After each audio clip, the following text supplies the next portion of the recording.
On the morning of November 19th, 1942, at exactly 7:30 a.m., more than 3,500 Soviet guns and rocket launchers erupted in unison across an 80-kilometer front outside Stalingrad. For 80 uninterrupted minutes, the earth convulsed.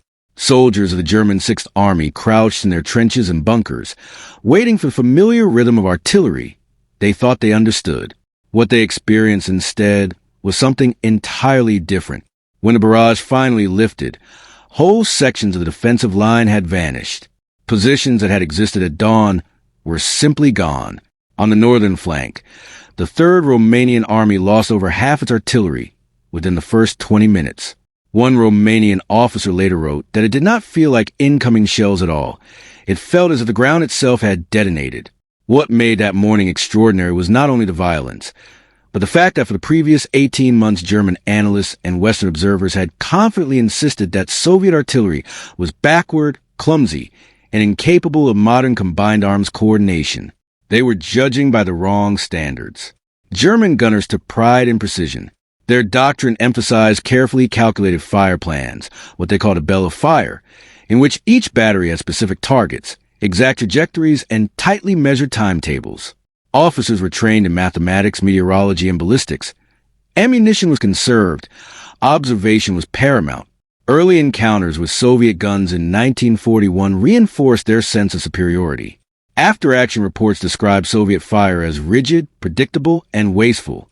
Captured manuals dismissed Red Army gunners as lacking initiative, firing according to inflexible schedules that made their barrages easy to anticipate. In a narrow technical sense, that assessment was not entirely wrong.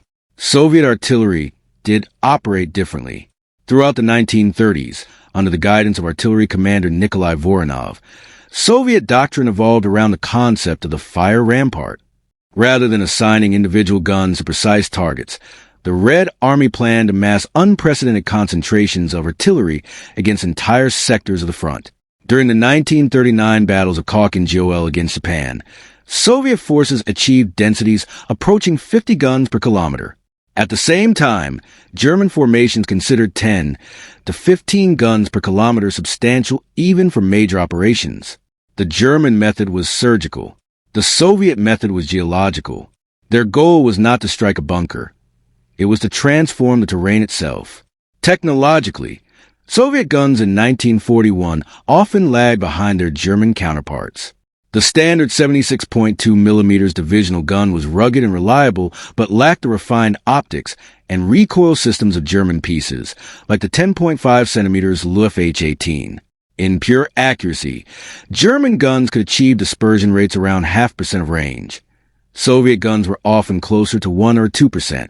By Western standards of artillery science, that gap mattered, but the Soviets were not trying to solve the same problem. Their calculations revolve around shells per square meter, not pinpoint impact. They developed standardized norms for offensive operations, 100 to 200 guns per kilometer for a breakthrough, up to 300 for major assaults. By January 1945, during the Vistula Oder offensive, densities approached 295 guns per kilometer in key sectors, roughly 1 gun every 3 to 4 meters. If each piece fired 50 rounds, the result was not a precise strike. It was saturation. Accuracy ceased to matter when 15 shells fell across every meter of front. A German battery might surgically eliminate a single strong point at long range. A Soviet concentration would obliterate the entire defensive belt, trenches, wire, communication lines, and supply dumps included. The difference was philosophical. For the Germans, artillery supported infantry. For the Soviets, artillery made infantry possible. That philosophy reached its brutal climax on the Silo Heights on April 16, 1945, the last major defensive barrier before Berlin. German forces had months to fortify the ground with layered defenses, mines, and carefully sighted anti-tank guns. Opposing them, Marshal Georgy Zhukov assembled nearly 9,000 guns and mortars along a 27-kilometer front. More than 300 guns per kilometer. At 5 in the morning, every piece opened fire simultaneously. In 30 minutes, over 1 million shells were expended. Survivors later described forward trenches flattened, communication lines shredded, and entire positions buried beneath churned earth. One company commander recalled that when the bombardment ceased, he found only a handful of men remaining from a unit that had numbered 180. Many were not visibly wounded. They had simply disappeared under the weight of explosions. This was not indiscriminate fury. Soviet planners had studied the effects of artillery in methodical detail. Tests and battlefield data determined how many rounds were required to collapse fortifications, sever barbed wire, suppress troops in trenches, and crater the ground to provide advancing infantry with cover. These figures were not approximations. They were standardized calculations derived from years of experimentation and combat reports. The effectiveness of the system depended less on individual gun crews and more on organization. The Red Army created independent artillery divisions containing hundreds of guns under centralized command, formations that could be shifted between fronts and concentrated for decisive breakthroughs. Equipment was standardized on a small number of core models, simplifying ammunition supply and maintenance across vast fronts. German artillery, by contrast, remained largely tied to individual infantry divisions and relied on a bewildering array of gun types, each with unique logistical demands. German precision produced excellence, but also fragility. Soviet standardization produced resilience and scale. Most important was the concept of the artillery offensive, the understanding that artillery was not a supporting arm, but the primary instrument of decision. The Soviets refined techniques such as a double rampart, in which one barrage struck the front line, while another simultaneously hit positions hundreds of meters deeper, isolating defenders before both shifted forward in timed waves. Infantry advanced closely behind a moving wall of explosions.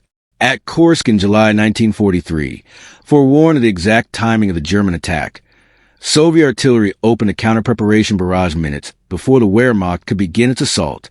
German armored units suffered heavy losses before crossing their own start lines. What seemed like blunt overkill was in fact a deliberate effort to win the battle before it properly began. To Western eyes, much of the system appeared inflexible.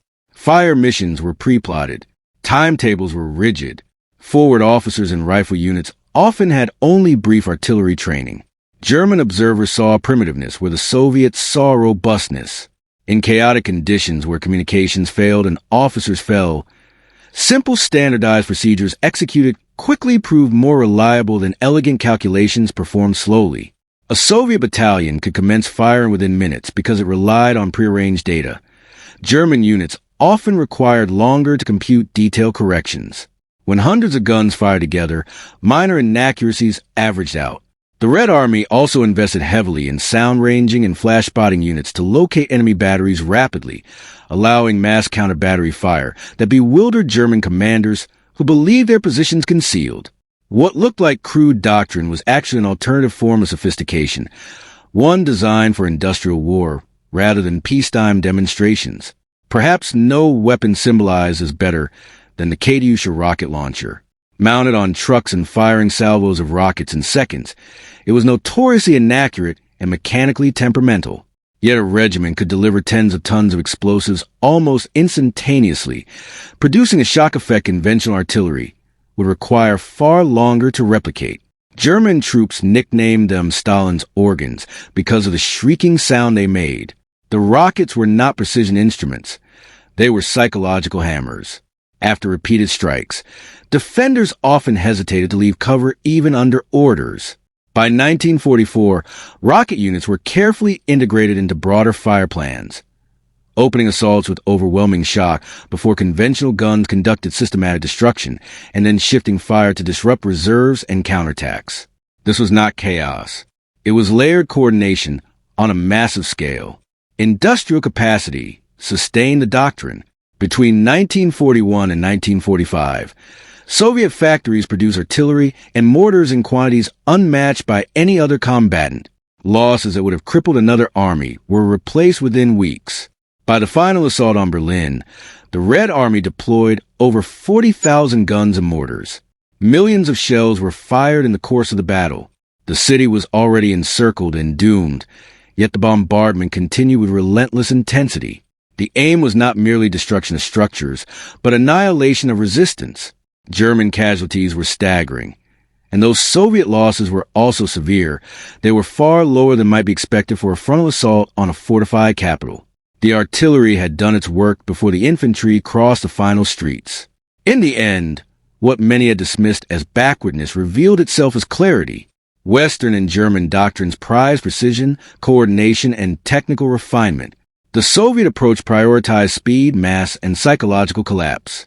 Precision required time, training, and stable communications. Mass required ammunition, and the Soviet Union could produce ammunition in overwhelming quantities.